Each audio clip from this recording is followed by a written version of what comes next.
Hi friends, எல்லாம் எப்படி இருக்கீங்க? நான் தான் அஜய். இன்னைக்கு வீடியோல என்ன பார்க்க போறோம்னா வீட்லயே இட்லி பொடி எப்படி செய்யலாம்னு பார்க்க போறோம். அது எங்க அம்மா செஞ்சு காட்ட போறாங்க. எங்க அம்மா செய்யற இட்லி பொடி ரொம்ப டேஸ்டா இருக்கும். சோ அதே இன்னைக்கு வீடியோ போடலாம்னு இருக்கேன். நீங்க இப்பதான் முதல்ல இந்த சேனலுக்கு வரீங்கன்னா கீழே சப்ஸ்கிரைப் பட்டனை மறந்துடாம பிரஸ் பண்ணிடுங்க. அப்பதான் நான் போற வீடியோ உங்களுக்கு கண்டிப்பா வரும். இப்போ வாங்க வீடியோக்குள்ள போகலாம். ஃபர்ஸ்ட் இட்லி பொடி வறுக்கிறதுக்கு ஒரு அடிக்கனமான பாத்திரத்தை எடுத்து அடுப்புல மீடியம் ஃப்ளேம்ல வச்சுக்கோங்க. இப்போ இந்த சட்டி நல்லா காஞ்ச உடனே ஒரு 200 கிராம் பருப்பு உளுந்து எடுத்து வச்சிருக்கேன். உங்ககிட்ட இல்லைன்னா வெள்ளை உளுந்து கூட சேர்த்துக்கோங்க.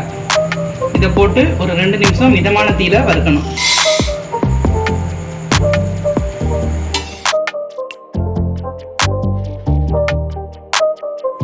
ஒரு 50 கிராம் வெள்ளைப்பூடு உதுத்து வச்சிருக்கேன், தோலோட தான் வச்சிருக்கேன். இதை அப்படியே சேர்த்து வறுத்துக்கலாம். அடுத்து ஒரு 2 சின்ன துண்டு பெருங்காயம் எடுத்து வச்சிருக்கேன். இதையும் போட்டு நல்லா வறுத்துக்கலாம். ஒரு 50 கிராம் கடலைப்பருப்பு எடுத்து வச்சிருக்கேன். இதையும் இதோட சேர்த்து நல்லா வறுத்துக்கலாம்.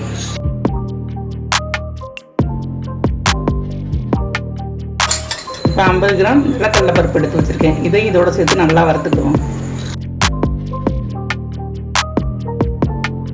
இப்படியே கொஞ்ச நேரம் வறுத்துட்டே இருக்கணும். அந்த உளுந்தோட வாசம் நல்லா வர்ற வரைக்கும் மிதமான தீயில வச்சு நல்லா வறுக்கணும்.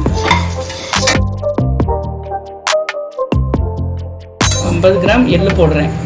இது என்கிட்ட இப்போ வெள்ளை எள்ளு தான் இருக்குது. கருப்பு எள்ளு இருந்தால் இன்னும் நல்லாயிருக்கும். உங்ககிட்ட கருப்பு எள்ளு இருந்தால் போட்டுக்கோங்க. உளுந்து நல்லா வறுபட்ட பிறகு தான் நான் போட்டிருக்கேன். இப்போ எள்ளு தெறிக்க ஆரம்பிக்குது பாருங்க. இதுதான் வறுபட்டதுக்கான அடையாளம்.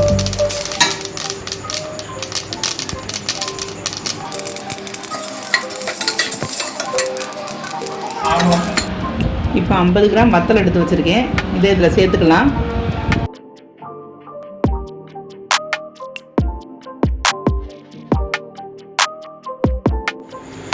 ரெண்டு கைப்பிடி அளவு கருவேப்பிலை சேர்த்துக்கோங்க.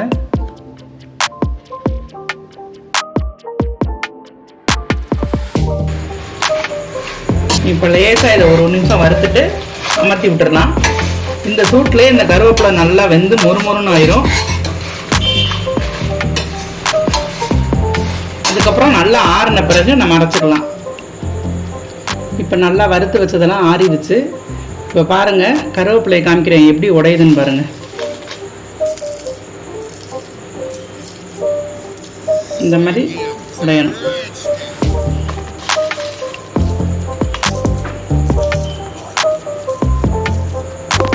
சத்தம் கேட்குதா? இப்போ இதுக்கு தேவையான அளவு உப்பு போட்டுக்கணும்.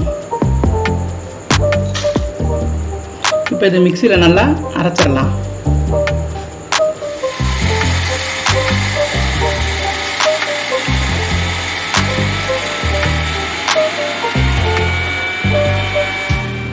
இப்போ இட்லி பொடி அரைச்சி ஒரு பவுலில் எடுத்து வச்சுருக்கேன். எனக்கு நரன்னு இருக்கிறது பிடிக்கும், அதனால் அந்த மாதிரி அரைச்சிருக்கேன். உங்களுக்கு இன்னும் சாஃப்டாக நைஸாக அரைக்கணும்னு தோணுச்சுன்னா அந்த மாதிரி அரைச்சிக்கோங்க. இது நல்லாயிருக்கும் சாப்பிட்றதுக்கு. இட்லி தோசை இந்த மாதிரி வச்சு சாப்பிட்றதுக்கு நல்லாயிருக்கும். நல்லெண்ணெய் ஊற்றி சாப்பிட்டு பாருங்கள், ரொம்ப டேஸ்ட்டாக இருக்கும். ஓகே ஃப்ரெண்ட்ஸ், அம்மா செஞ்ச இட்லி பொடி ரெடி ஆயிடுச்சு. வாங்க எப்படி இருக்குன்னு டேஸ்ட் பண்ணலாம். இதில் நல்லெண்ணெய் ஊற்றிருக்கேன். வாங்க பொடியோட அப்படியே கலக்கி விட்டுட்டு அப்படியே இட்லியோட லைட்டாக டேஸ்ட் பண்ணுவோம்.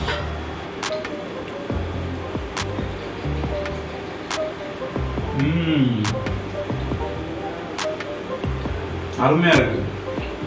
எங்க அம்மா செஞ்ச இட்லி பொடி செம்ம டேஸ்டா இருக்கு. ஃப்ரெண்ட்ஸ், இட்லி பொடி ரொம்ப டேஸ்டா இருந்துச்சு. இனிமே நீங்க கடையில போய் வாங்கி சாப்பிடணுன்ற அவசியம் இல்லை, வீட்லயே ஈஸியா செஞ்சு சாப்பிடலாம். ஸோ இந்த வீடியோ உங்களுக்கு பிடிச்சிருக்கும்னு நினைக்கிறேன். பிடிச்சிருந்தா லைக் பண்ணுங்க, கமெண்ட் பண்ணுங்க, மறக்காம கீழே சப்ஸ்கிரைப் பண்ண வைக்கிறீங்க. ஸோ அடுத்த வீடியோவில் உங்களை சந்திக்கிறேன். நன்றி, வணக்கம்.